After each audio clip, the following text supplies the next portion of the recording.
ഏവർക്കും പോഡ്കാസ്റ്റിന്റെ മറ്റൊരു എപ്പിസോഡിൽ എല്ലാവർക്കും സ്വാഗതം.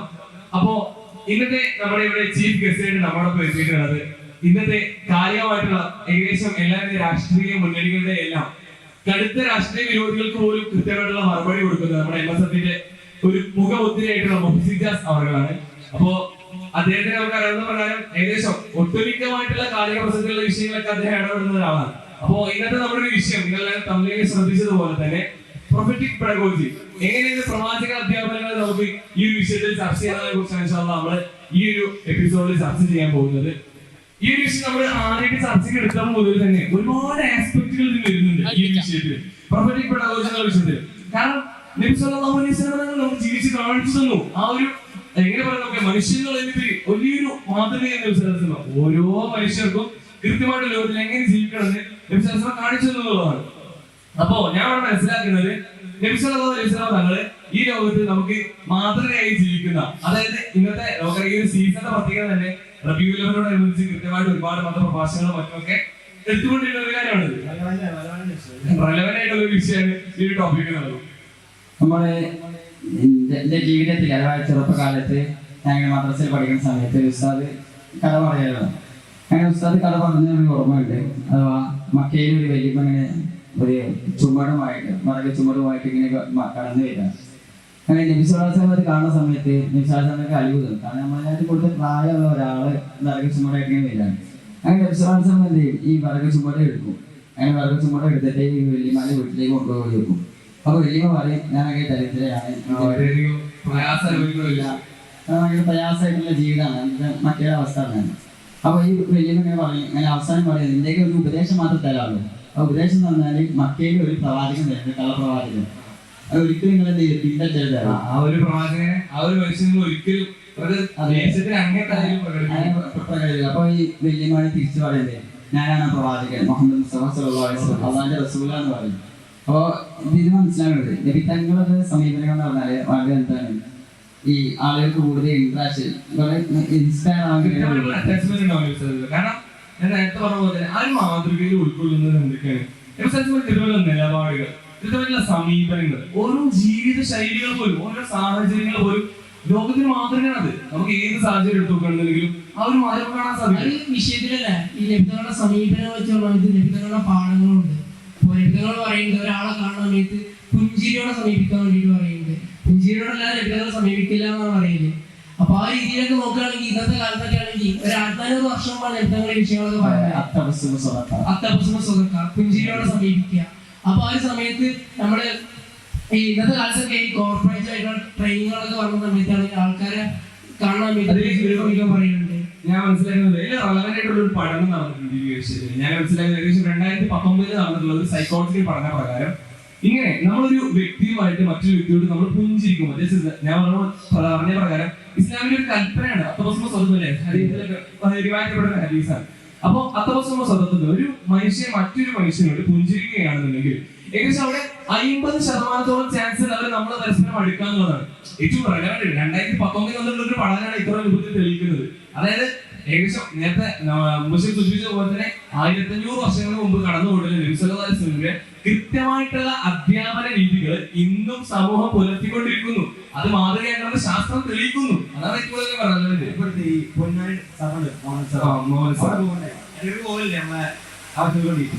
അപ്പൊ അവിടെ ചെന്ന സമയത്ത് കുട്ടികൾ അവർക്കുള്ള പഠനങ്ങൾ അല്ലെങ്കിൽ അധ്യാപന രീതികൾ പണ്ടുള്ള സംഭവമാണ് ഈ പിന്നെ ഞാൻ സമയത്ത് എന്റെ പുതു മുസ്ലിങ്ങളിൽ അവര് നല്ല വയസ്സാവില്ല, ഒരു ഭാര്യ ഭർത്താവാണ്, ഒരു വലിയ വലുതെന്ന് പറയാം, നല്ല വയസ്സാവില്ല, തീരെ നല്ല ആവശ്യമായ അത്രയും ഏജിലാണ്. അപ്പൊ ആ സമയത്ത് അവർക്ക് ഇത്രയും കാലത്തിന് ശേഷം അവർ ഇസ്ലാമിക്ക് വരുന്നത്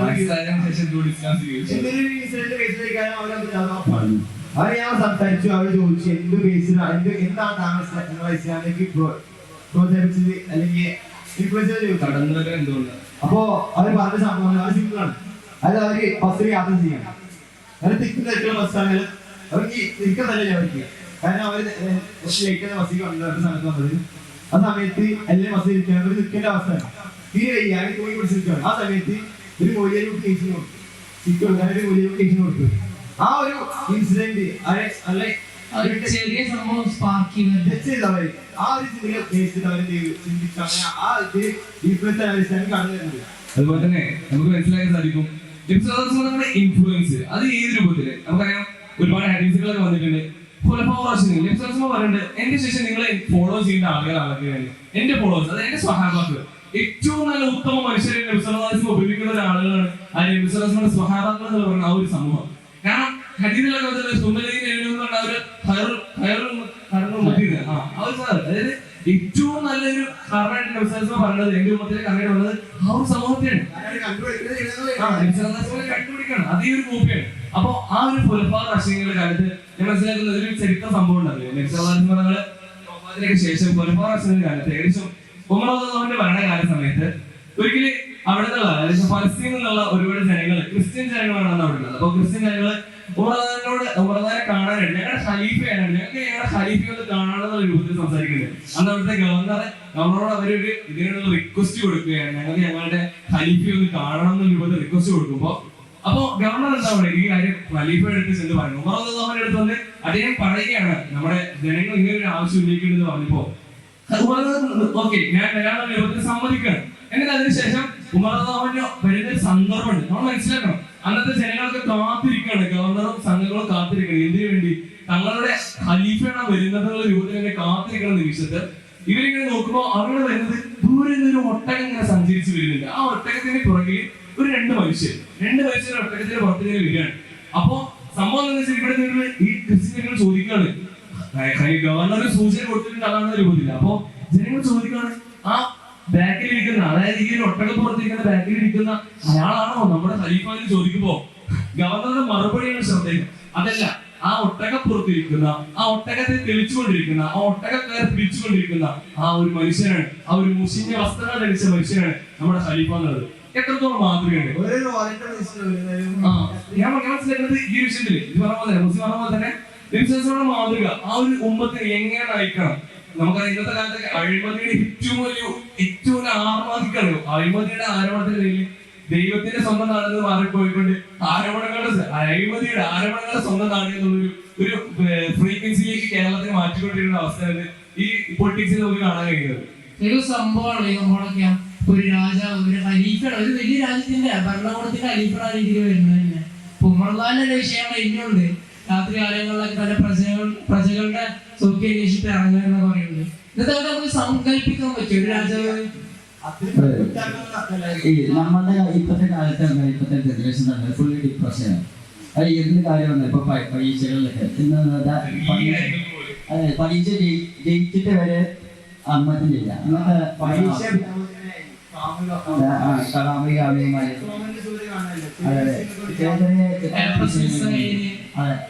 അങ്ങനത്തെ ഒരു ബുക്കാക്കി സ്നേഹത്തിന്റെ പല വകഭേദങ്ങളെ കുറിച്ച് പറയുന്നത്. സ്നേഹത്തിന് സ്വപ്നങ്ങളിൽ മാത്രം മാഞ്ഞു പോകുന്ന സ്നേഹം, അതല്ലാതെ ജീവിതത്തിൽ നിന്ന് പാകെ പോകുന്നത്. അങ്ങനെ ഈ സ്നേഹത്തിന്റെ പല വകഭേദങ്ങൾ, ഈ ജനറേഷന് പല പ്രശ്നങ്ങൾ. അപ്പോൾ അങ്ങനെ പല രീതിയിലുള്ള ബുക്കുകൾ, ഇപ്പൊ ഡിപ്രഷന് മാത്രം വെച്ചിട്ട് കുറെ മോട്ടിവേഷൻ ബുക്കുകൾ ഇങ്ങനെ കുറെ ഇറങ്ങുന്നുണ്ട്. ഈ ഒരു കഥയെ ഞാൻ മനസ്സിലാക്കുന്നത് എന്താ വെച്ചാൽ നമ്മൾ ആദ്യം കഥ സൂചിപ്പിച്ചിരുന്നു. ഏത് നബിസ്വല്ലല്ലാഹു ആ ഒരു പ്രായത്തിൽ നീ പറഞ്ഞ പോലെ സൂചിപ്പിച്ച പോലെ ആ ഒരു കഥ, അതായത് വല്യമ്മയുടെ അടുത്ത് നിന്ന് നബിസ്വല്ലല്ലാഹു കഥ കാണിച്ചു തന്ന ഒരു മാതൃക.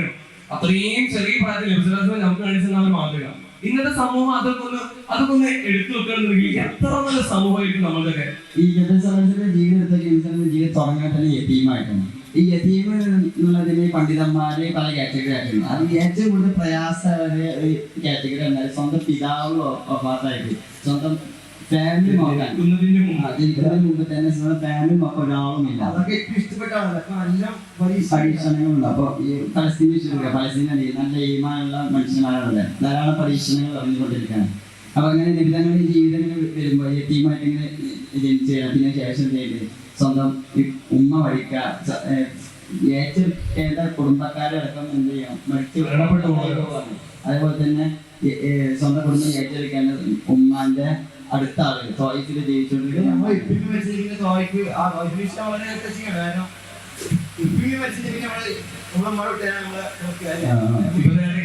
ഉമ്മയുടെ വീട്ടിൽ പോകുന്നത് ഒരു പ്രത്യേക സന്തോഷമാണ്. പെരുന്നാളിന്റെ കാര്യങ്ങളൊക്കെ അപ്പൊ നമ്മളെ എട്ടുകളെ നമ്മൾ നോക്കുന്ന ആളുകൾ എന്ത് ചെയ്യാണ് അവർ അമ്മമാര് കല്ലെറിയാണ് അവർക്ക് എറിയാൻ കഴിയും അപ്പൊ അവർ മക്കൾ കല്ലെടുക്കാണ് എറിയാൻ വേണ്ടിയിട്ട് എന്നിട്ട് ഞങ്ങൾ ഈ കൊള്ളാൻ വേണ്ടി നിങ്ങൾ ഓടുന്നുണ്ട് ഈ കാഴ്ച അവരെ ദൈവത്തേക്ക് കഴിഞ്ഞ ഞങ്ങൾക്ക് ആ ഒരു അത്രയും ഡിപ്രസനുള്ള അവരുടെ സാഹചര്യം നമ്മൾ മനസ്സിലാക്കണം നിമിഷത്തെ എങ്ങനെ നേരിടുന്നത് ഇത്രയും ജനങ്ങൾ എല്ലാവരും നിമിഷത്തിനൊക്കെ എതിർത്തിരിക്കുകയാണ് അതേ സമയത്ത് നമ്മൾ വായിക്കുന്ന മറ്റൊരു സംഭവം ഉണ്ട് അവിടെ അന്ന് പദ്ധതി മക്കയുടെ സമയത്ത് അതിന് ആയത്തെ ഇറങ്ങിയിട്ട് കുറവല്ലേ ഇല്ലേ ആയത്തെ ഇറങ്ങിയിട്ടുണ്ട് അപ്പൊ ആ ഒരു രംഗം നമ്മൾ ആലോചിക്കണം അത്രയും യാതനകളും എല്ലാ ബുദ്ധിമുട്ടുകളും തന്നെ അടിച്ചേൽപ്പിച്ചിട്ടുള്ള ഒരു സമൂഹത്തിന് നേരെ വളരെ വിജയ് ശ്രീലാളിതനായിട്ട് കടന്നു വരുന്ന പ്രവാചകൻ സന്ദർശനം എങ്ങനെ നേരിടുന്നു നോക്കും എന്തും ചെയ്യാൻ എല്ലാവർക്കും അല്ല എല്ലാം ഒരു പവർ ഏകോർത്താണ്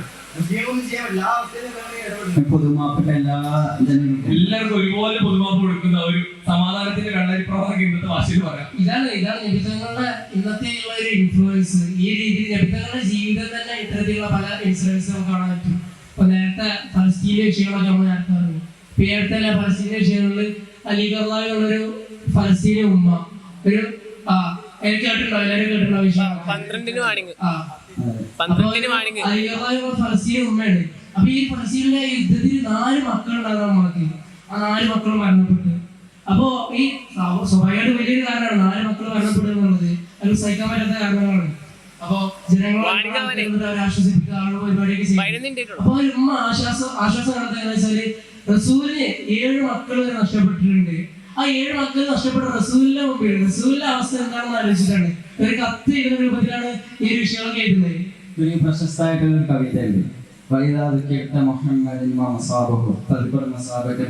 മുഹമ്മദിൻ അഥവാ നബി സല്ലല്ലാഹു അലൈഹി വസല്ലമിന്റെ പ്രശ്നങ്ങൾക്ക് നമ്മൾ അറിഞ്ഞാൽ നമ്മുടെ പ്രശ്നം ഒന്നുമല്ല ഇവിടെ എന്താണ് ധൂമികൾ മാത്രമാണ് അതെ ഈ നമ്മളെ ജീവിതത്തെ ഇപ്പൊ നമ്മളെ വീട്ടിൽ തന്നെ വീട്ടിൽ സിറ്റുവേഷൻ എടുത്തില്ലേ ഒരു ഫോൺ എടുത്ത് വെച്ചാല് അല്ലെങ്കിൽ ഫേസ്ബുക്ക് പോസ്റ്റിലൊക്കെ കാണാറുണ്ടായിരുന്നു അതായത് ഇമ്മ ഫോൺ എടുത്ത് മക്കൾ ഗെയിം കളിക്കാൻ സമ്മതിക്കുന്നില്ല അതിന്റെ പേരിൽ ഇന്നത്തെ സോഷ്യൽ മീഡിയ ഈ ഒരു വിഷയത്തിൽ നമ്മൾ പറയുന്നത് നമുക്കറിയാം ഇന്നത്തെ കാലത്ത് ആ ഒരു സഹചാരികൾ അതായത് കൊലപാതകങ്ങൾ മറ്റു സാധനങ്ങളൊക്കെ പറഞ്ഞു തിരിച്ചുകൊണ്ട് അറിയരുത് കുറച്ച് വർഷങ്ങൾക്ക് മുമ്പ് ഫ്രാൻസിൽ നടന്നിട്ടുള്ള സംഭവം അവിടെ ഒരു അധ്യാപകൻ കൊന്നുകളഞ്ഞു എന്നിട്ട് പേരിൽ എതിരെ വരച്ചു കാർട്ടൂൺ വരച്ചു എന്നുള്ള പേരിൽ അവളെ വധിച്ചു ആര് ആ ഒരു ടീച്ചറെ വധിച്ചു അതിന്റെ പേരിൽ എന്തൊക്കെ പ്രശ്നങ്ങൾ നമുക്ക് അതിനെ ഒരിക്കലും സപ്പോർട്ട് ചെയ്യാൻ കഴിയില്ല പക്ഷെ അതേസമയം നിങ്ങൾ നോക്കി നിർസാദാസങ്ങളെ ഇത്രയും വലിയ മാതൃകയാണെന്ന് ഞാൻ പറയണേ ഇന്നത്തെ ലോകത്തിനെ പിന്തുണക്കുന്നു ഏത് മുസ്ലിം രാജ്യങ്ങൾ മറ്റു രാജ്യങ്ങളൊക്കെ മുസ്ലിങ്ങളെ പിന്തുണക്കുന്ന ഇത്തിരി തെളിവാണ് കഴിഞ്ഞ ദിവസം ചരിത്രത്തിലേക്ക് കിടക്കണം കഴിഞ്ഞ ദിവസം നമ്മൾ മൊത്തം എല്ലാവരും സോഷ്യൽ മീഡിയ വായിച്ചിരുന്നതാണ് നമ്മുടെ വേദിയിലേക്ക് കയറി ചെല്ലുന്നു യുഎൻ പൊതുസഭയിലേക്ക് കയറി ചെല്ലുമ്പോ മുഴുവൻ പ്രതിനിധി സഭ ആഗോള പ്രതിനിധി സഭയാണ് സംഭവം നമ്മളൊരു പപ്പറ്റ് റോഡ് വരെ അത് കാണുന്നുണ്ടെങ്കിലും നമ്മൾ നോക്കേണ്ട കാര്യം ഇത്രത്തോളം സ്വാധീനമില്ലാത്ത അവർ എല്ലാവരും ഇറങ്ങിപ്പോണ് ബെഞ്ചിനെതിരെ പ്രസംഗിക്കാൻ ഇതൊക്കെ വിശ്വാസത്തിന്റെ വിഷയമാണ് നബിതങ്ങളെ ജീവിതക്കാരോട് വിമർശിച്ച അബൂജഹലിനെ പോലെ ആൾക്കാരെ നബിതങ്ങളെ അല്ലമീനായിട്ടാണ് കാണുന്നത് ഇപ്പൊ നബിതങ്ങൾ മക്കയിലെ ഹിജ്റ പോകുന്ന സമയത്ത് ഈ അത്രയും ശത്രുക്കളെ കാണുന്ന ആൾക്കാർ ഒരു നബിതങ്ങളായിട്ടൊക്കെ പണം മറ്റു സ്വകാര്യ കാണാൻ പറ്റും ഇന്നത്തെ നേതാക്കന്മാർ സംഭവം കാരണം വിവിധ സമയങ്ങൾ ചെയ്തു കൊടുക്കുന്നതാണ് രാഷ്ട്രീയ മന്ത്രികളും നേതാക്കളൊക്കെ നമ്മളുടെ ഈ നിബിധങ്ങൾക്ക് എത്രത്തോളം വിമർശനങ്ങളും വേറെ പ്രശ്നങ്ങളും അതേപോലെ തന്നെ ഈ ഇസ്ലാമോബിലേക്ക് വളർന്ന് പന്തിരിച്ചുകൊണ്ടിരിക്കുകയാണ് ഇനി എത്രത്തോളം പ്രശ്നങ്ങളൊക്കെ വരാനൊരു കാരണം എനിക്ക് തോന്നുന്നത് മുമ്പ് എവിടെ നമ്മളെ ഈ സിലബസ് ഈ ചെറിയ ക്ലാസ്സിൽ പഠിച്ചിട്ടുണ്ട് അഥവാ ഹൈഡ് കൂടുതലുള്ള സ്ഥലത്ത് മനുഷ്യർക്ക് അധികരിക്കുന്നുണ്ട് അത് നിബിധങ്ങളാണ് ഏറ്റവും പെർഫെക്റ്റ് മനുഷ്യനാണ് മനുഷ്യൻ പറയാൻ പറ്റില്ല അത്രയും പെർഫെക്റ്റ് ആണ് കായ്ക്കുന്ന മാവിനെ കല്ലറി എന്ന് പറയുന്നത് അങ്ങനെ ഇതിന് അത്രയും പ്രൊഫറ്റ് മനുഷ്യനെ കാണിച്ചാണ് ഈ വിഷയത്തിൽ ഞാൻ പറയുകയാണെന്നുണ്ടെങ്കിൽ നമ്മൾ ഈ വിഷയത്തിലേക്ക് ടോപ്പിക്കിലേക്ക് കടന്നിട്ടുണ്ടെങ്കിൽ പ്രൊഫറ്റിക് പെഡഗോജിയിൽ എനിക്ക് തോന്നുന്ന ഒരു ആസ്പെക്ട് ആണ് എൻവറോൺമെന്റൽ ആസ്പെക്ട് അതിനെ കുറിച്ച് ഓഫീസറായിട്ട് തോന്നുന്നത് അല്ലെ ഈ എൻവയോൺമെന്റ് അത് പറയുന്ന വിഷയങ്ങളെ നമ്മള് ഇന്ന് നമ്മൾ ഒരുപാട് കാര്യങ്ങൾ എൻവയോൺമെന്റ് പറയും. പക്ഷെ അന്നേ വിഷയങ്ങളൊക്കെ പറഞ്ഞിട്ടുണ്ട്. ഒരു മരം നടുക പറഞ്ഞാൽ സ്വതക്കത്തിന് ചാരി എന്ന് പറയുന്നത്. ഇന്ന് നമുക്ക് എന്താ വെച്ചാൽ നമ്മള് പ്രകൃതി സംരക്ഷണത്തിൽ കുറെ പറയും, കുറെ മരങ്ങൾ നടും. 10-30 ഈ അടുത്തായിട്ട് കേരളം ഈ അടുത്ത കാലത്ത് ഈ ചൂടടിച്ച് പോയിക്കും കേരളം മൊത്തം ആമസോൺ പ്രഖ്യാപനങ്ങൾ നടന്നുകൊണ്ടിരിക്കുന്നു. ഏതായാലും നമുക്ക് ഈ സെഷനോട് വൈകിട്ട് ചെയ്യാം. അതുപോലെ തന്നെ നമ്മുടെ സഹകരിച്ചിട്ടുള്ള നമ്മുടെ ചീഫ് ഗസ്റ്റ് ആയിട്ടുള്ള മുസ്ലിം ജാസിന് എല്ലാ വിദ്യാർത്ഥികളിൽ നിന്നും നന്ദി അർപ്പിച്ചുകൊണ്ട് ഇൻഷാല്ലാ കൃത്യം അടുത്ത ആഴ്ചയിൽ നമ്മുടെ ഈ വെള്ളിയാഴ്ച ദിവസം തന്നെ നമ്മുടെ അടുത്ത എപ്പിസോഡ് ഉണ്ടായിരിക്കുന്നത് എല്ലാ പ്രേക്ഷകരും കൃത്യസമയത്ത് വീക്ഷിക്കാനെന്ന് അറിയിച്ചുകൊണ്ട് ഞങ്ങൾ ഇവിടെ അവസാനിപ്പിക്കുകയാണ്. ഓക്കെ, അസ്സലാമു അലൈക്കും വറഹ്മത്തുള്ളാഹി തആല വബറകാതുഹു.